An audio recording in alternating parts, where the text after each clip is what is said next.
என்ன ரங்கா, எவ்வளவு சொன்னாலும் கேட்க மாட்டேங்கிற? என் கூட மோதி பாக்குறதுன்னு வந்திருக்கியா? உண்மை என் பக்கம் இருக்கும்போது நான் எதுக்கு பயப்படணும்? அப்படியா? நீ சொல்றபடிதான் உயிர் இருக்குங்கிற. ஆமா, அதுக்கு இந்த வக்கீலே சாட்சி. கண்ணால் பார்ப்பதும் பொய், காதால் கேட்பதும் பொய், தீர விசாரிப்பதே மெய்ன்னு சொல்லுவாங்க. இப்ப உள்ள விசாரிக்க தான் போறாங்க. ரங்கா, இதுல நீ தோத்துட்டேன்னா அப்புறம் எந்த மூஞ்சி வச்சுக்கிட்டு நீ என்ன பாப்ப? அந்த நிலைமை உனக்கு சாதகமா இருக்க போகுதா இல்ல எனக்கு சாதகமா இருக்க போகுதான்னு இன்னும் கொஞ்ச நேரத்துல தெரிஞ்சிடும். போ.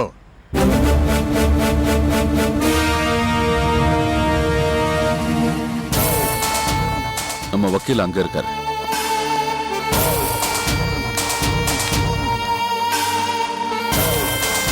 வக்கீல் சார். சொல்லுங்கம்மா. என்ன உயில் காப்பி வந்துருச்சா? இல்லம்மா, அதான் பாத்துக்கிட்டு இருக்கேன். ஏற்கனவே லேட் ஆயிட்டு இருக்கு. இந்த மாப்பிள்ளை வேற இன்னும் காணும். போது இந்த வச்சுக்க. வந்துட்டாரு.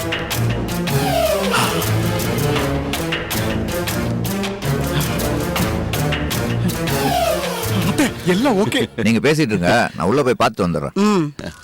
மாப்பிள்ள கலக்கிட்டீங்க மாப்பிள்ள. யாரோட ட்ரைனிங்? அத்தை போட்ட பிளான் மிஸ் ஆகுமா? இதுக்கு முன்னாடி நீங்க மிஸ் பண்ணதே இல்லையா?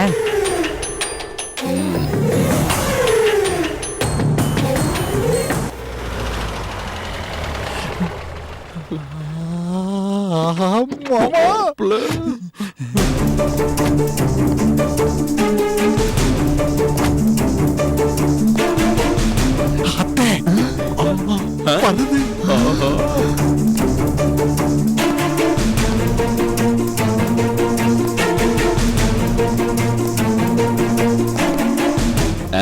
ஏங்க, நீங்க நம்ம வீட்டுக்கு போன் பண்ணி தடபுடலா வடை பாயசம் எல்லாம் செய்ய சொல்லுங்க. ஐயோ, அது எதுக்கு? நாங்க போற வழியில நல்ல ஹோட்டல்ல நிப்பாட்டி பிரியாணியோட ஸ்வீட்ட சேர்த்து சாப்பிடுவோம். அப்படியே ஒரு வாங்க, நேரமாச்சு, உள்ள போலாம்.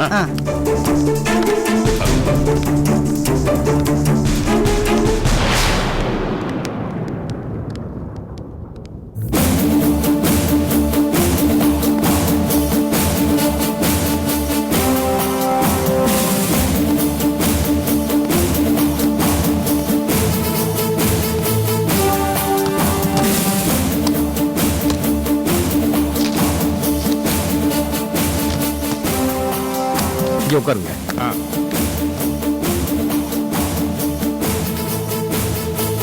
இங்க உட்காருங்கம்மா. நீங்க உட்காருங்க.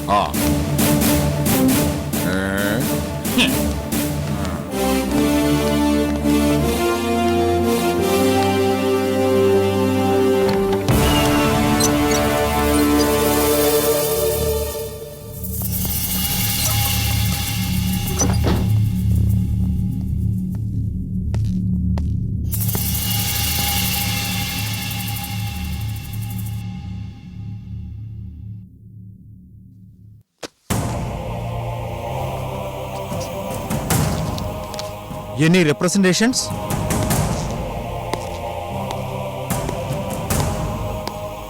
May I please, Your Honor? Yes, proceed. மறைந்த திரு நாகரத்னம் அவர்களின் சொத்தை எந்த உரிமையும் இல்லாத நாகவள்ளி என்பவர் தன்னுடைய பெயருக்கு மாற்ற முயற்சித்து வருகிறார்.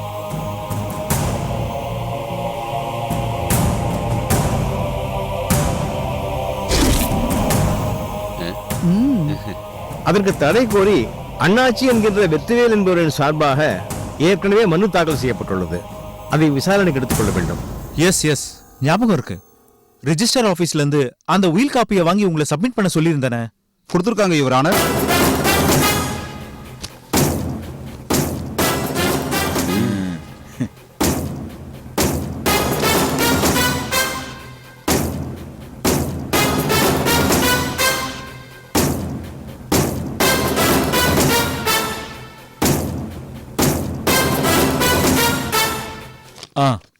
இதை பிரிச்சு படிங்க. Okay your honour.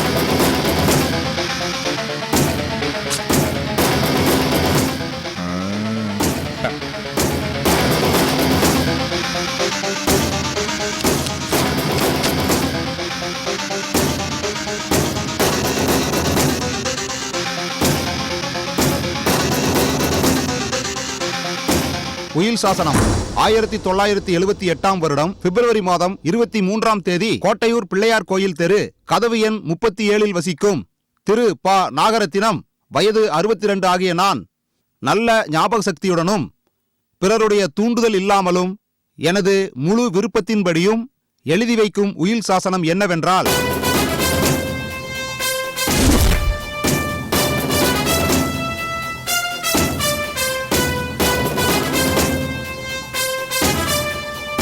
நான் இதன் மூலம் இதற்கு முன்னால் எழுதியிருக்கும் எல்லா உயில் சாசனங்களையும் ரத்து செய்கிறேன். தற்சமயம் எனக்கு வயது 62 ஆகிறது. எனது உடல் நலம் அடிக்கடி பாதிக்கப்படுவதால் நான் நல்ல நிலையில் இருக்கும் போதே எனக்கு பாத்தியப்பட்ட எனது சொத்துக்கள் குறித்து ஒரு எழுத்து மூலமான உயில் எழுதி வைக்க வேண்டும் என்ற விருப்பத்தின் பேரில் நான் இந்த உயில் சாசனத்தை எழுதி வைக்கிறேன்.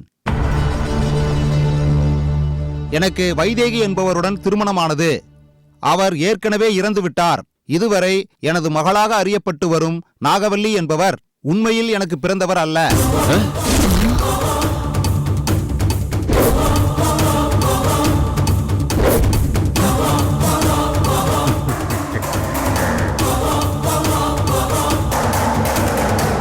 மாப்ள, அத்தை, என்ன பிளானே மாறுது? அது அத்தை எனக்கு ஒண்ணுமே புரியல. ச்சே. நாகவல்லி எனது வீட்டில் வேலை செய்து வந்த வேலைக்காரி அஞ்சம்மா என்பவருக்கும் மார்த்தாண்டம் என்பவருக்கும் பிறந்தவள்.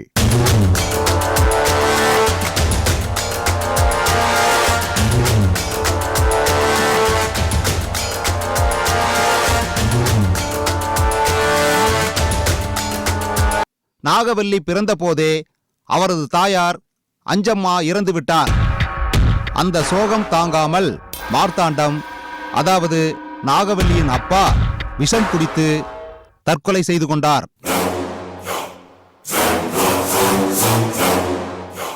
அந்த நேரம் எங்களுக்கும் குழந்தை இல்லாததால் நாகவல்லியை நாங்கள் தான் எடுத்து வளர்த்து வந்தோம். அதன் பிறகு எங்களுக்கு பிறந்தவன்தான் செந்தில் ராஜா. அவனே எனது உண்மையான வாரிசு.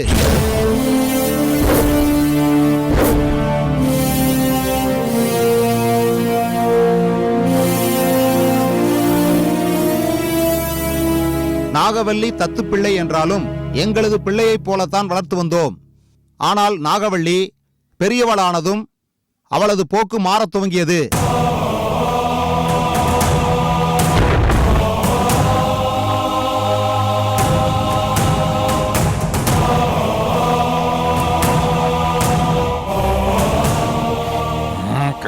அவள் சொத்துக்காக எதையும் செய்யக்கூடியவள் என்பதை புரிந்து கொண்டதால் இந்த உயிரை எழுத முடிவெடுத்தேன்.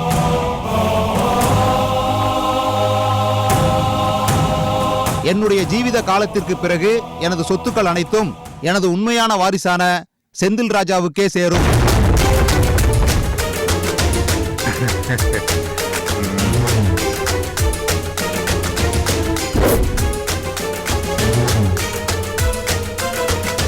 ஒரு வேலையை உருப்படியா பாக்குறீங்களா நீங்க? வீட்டுக்கு வாங்க. நாகவல்லிக்கு செந்தில் ராஜாவாக பார்த்து ஏதாவது பங்கு தரலாமே தவிர மற்றபடி எனது சொத்தில் பங்கு கேட்க நாகவல்லிக்கு எந்த உரிமையும் இல்லை.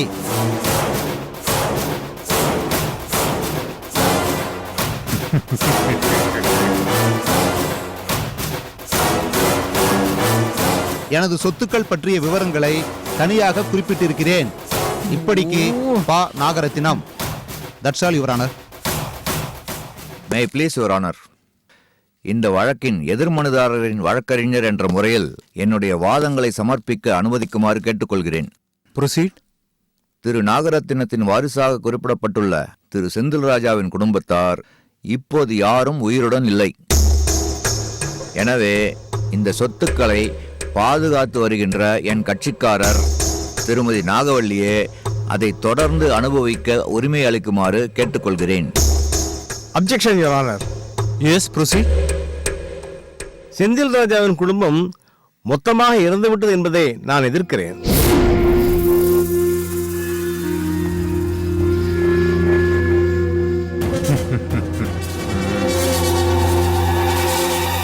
அப்படின்னா நீங்க என்ன சொல்ல வரீங்க? அவங்க 3 பேர்ல 2 பேர் தான் வந்திருக்காங்க. ஒருத்தர் உயிரோடு இருக்காங்க.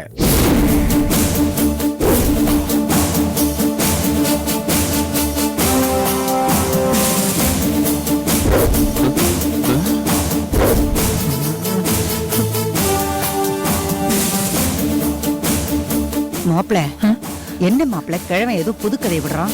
ஐயோ அத்தை தெரியலையே. உங்களுக்கு எதுதான் தெரிஞ்சிருக்கு? யுவர் ஆனர், இவர் சொல்றது சுத்த பொய். அவங்க யாருமே உயிரோடு இல்லைங்கிறது தான் உண்மை. அதை எப்படி அவ்வளவு ஸ்ட்ராங்கா சொல்றீங்க? போலீஸே லெட்டர் கொடுத்துருக்காங்க, அதனோட காப்பி என்கிட்ட இருக்கு. நம்ம வக்கீலு கரெக்டா பாயிண்ட் புடிச்சிட்டாரு பாருங்க. போலீஸ் கொடுத்த லெட்டர் தானே இருக்கு, சர்டிபிகேட் இல்லையே.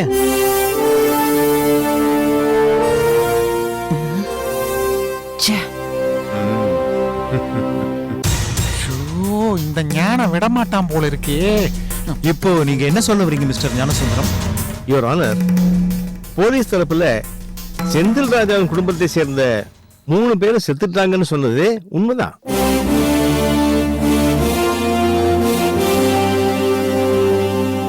அதுக்கு காரணம் ஹாஸ்பிட்டல்ல உயிருக்கு போராடிட்டு வந்த அந்த நபரோட உயிருக்கு எதிரிகளால ஆபத்து வந்துடக்கூடாது இல்ல, அதுக்காகத்தான் போலீஸ் தரப்புல அப்படி சொல்லப்பட்டது.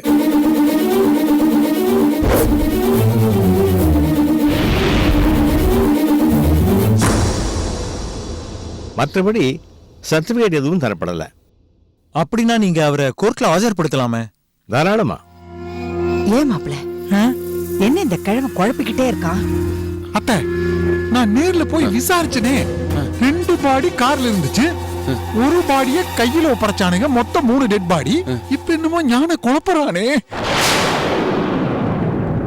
உயிரோட இருக்கிற அந்த நபரை கோர்ட்ல ஆஜர்படுத்த உங்களுக்கு எவ்வளவு கால அவகாசம் தேவை? Excuse me, Your Honor.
நீங்க யாரு? சக்தி, செந்தில் ராஜாவோட ஒரே மகன். நீங்க சொன்ன பர்சன் இவங்க தானா? எஸ், இவங்க தான் யுவர் ஆனர். நீங்க எது சொல்ல விரும்பினாலும் இந்த கூண்ல வந்து சொல்லுங்கம்மா.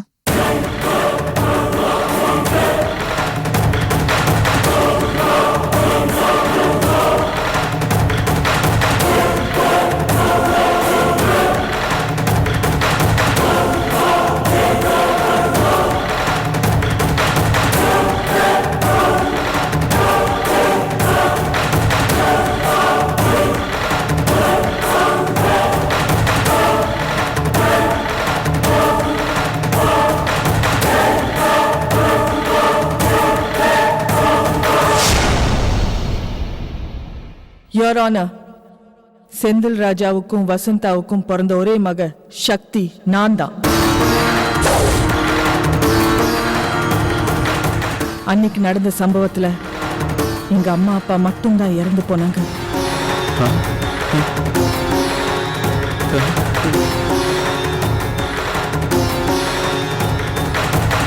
என்னை இறக்கி விட்டுட்டு போகும்போதுதான் கார் வெடிச்சுது.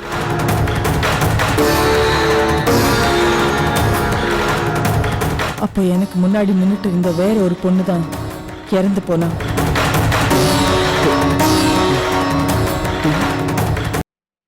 எனக்கு தலையில அடிபட்டு மயக்கமாயிட்டேன். இறந்து போன பொண்ணோட முகம் செதஞ்சு போனதுனால அவ பாடியை பார்த்து நான் தான் செத்து போனதா தப்பா நினைச்சிட்டாங்க.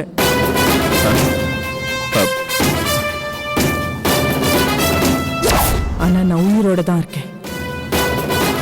அது மட்டும் இல்ல, என் கண்ணு முன்னாடி எங்க அம்மா அப்பாவை கொன்னவங்கள சும்மா விட மாட்டேன்.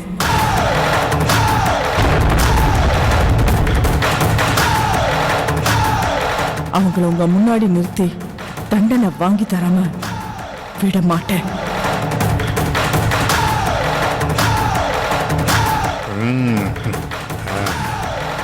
Objection your honour. சக்தி என்பவர் இறந்து விட்டதாக போலீஸ் தரப்பில் சொல்லப்பட்டு அவங்க டெட் பாடியை கூட சொந்தக்காரங்க கிட்ட ஒப்படைச்சிருக்காங்க.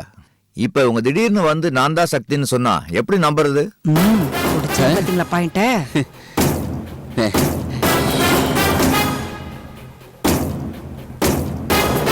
செந்தில் ராஜா மகள் சக்தி இறந்துட்டாங்கன்னு யார் சொன்னது? விபத்தில் இறந்த பெண் ஒரு அனாதை.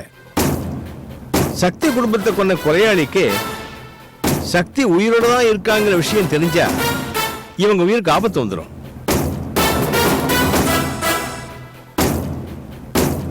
அதுக்காகத்தான் போலீஸ் தரப்புல அப்படி ஒரு பொய்யான தகவல் சொல்லப்பட்டது. மற்றபடி சக்தி இறந்துட்டான்னு டெத் சர்டிபிகேட் எதுவும் தரலையே. சக்தி இறந்துட்டாங்கிறதுக்கு ஏதாவது டெத் சர்டிபிகேட் ப்ரொடியூஸ் பண்ண முடியுமா? அது அது முடியாது யுவர் ஆனர்.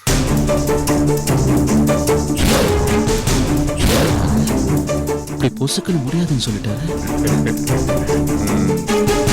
சக்தி இறந்ததுக்கான சான்று அல்லது டெத் சர்டிபிகேட் எதையும் தராம இந்த கோர்ட் அவங்க இறந்துட்டதா சொல்றத ஏற்காது.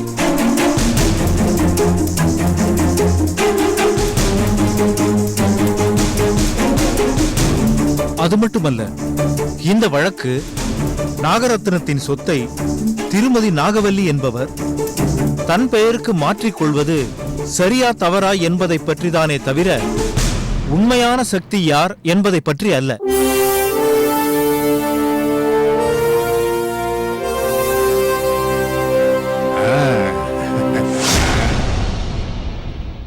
வேண்டுமானால் நீங்கள் அதற்கென தனியாக ஒரு வழக்கு போட வேண்டும். மற்றபடி இந்த வழக்கை பொறுத்தவரை திரு நாகரத்னத்தால் எழுதப்பட்ட உயிலின்படி திருமதி நாகவல்லிக்கு எந்தவிதமான உரிமையும் இல்லை என்பது தெள்ளத் தெளிவாக தெரிய வருகிறது.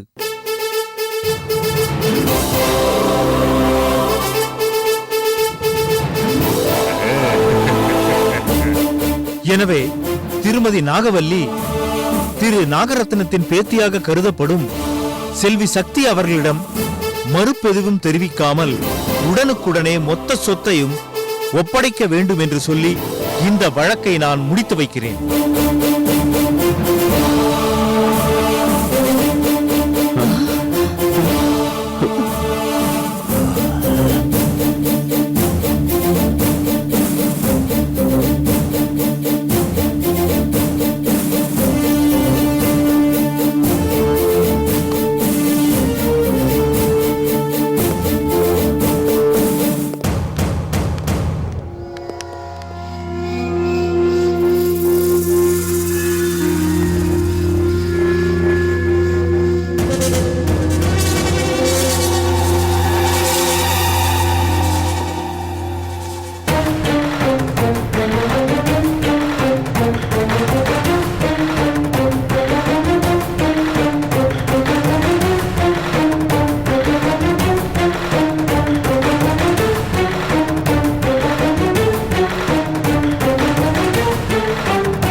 சக்தி, நீ உயிரோட இருக்கிறத பார்க்கும்போது எனக்கு எவ்வளவு சந்தோஷமா இருக்கு தெரியுமாமா?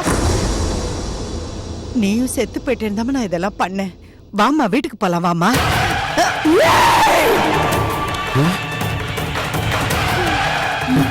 ஏன் இன்னும் நடிக்கிற?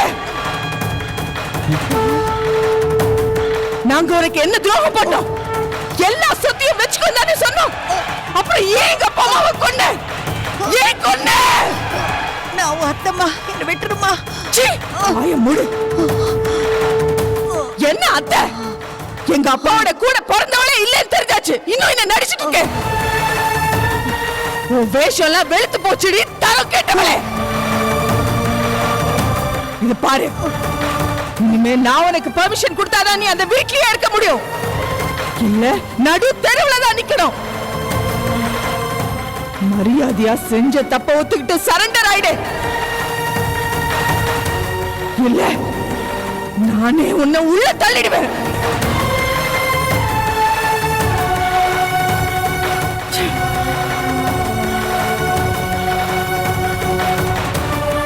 ஏய் சக்தி, என்ன இஷ்டத்துக்கு பேசிட்டு போற? அப்பேற்பட்ட போலீஸ் ஆபீசரான அந்த அண்ணாச்சி அந்த ஆளையே ஒண்ணுமில்லாம ஆக்கிட்டேன். நீ எல்லாம் என்ன ரொம்ப சாதாரணம். இந்த அடிதானே, இதுல நான் எழுந்திருச்சிருவேன். ஆனா இனிமே நான் உனக்கு கொடுக்க போறேன் பாரு அடி, அதுல உன்னால எழுந்திருக்கவே முடியாது. ஏய், இது முடிவில்லடி, ஆரம்பம். போக போக நீயே தெரிஞ்சுப்ப.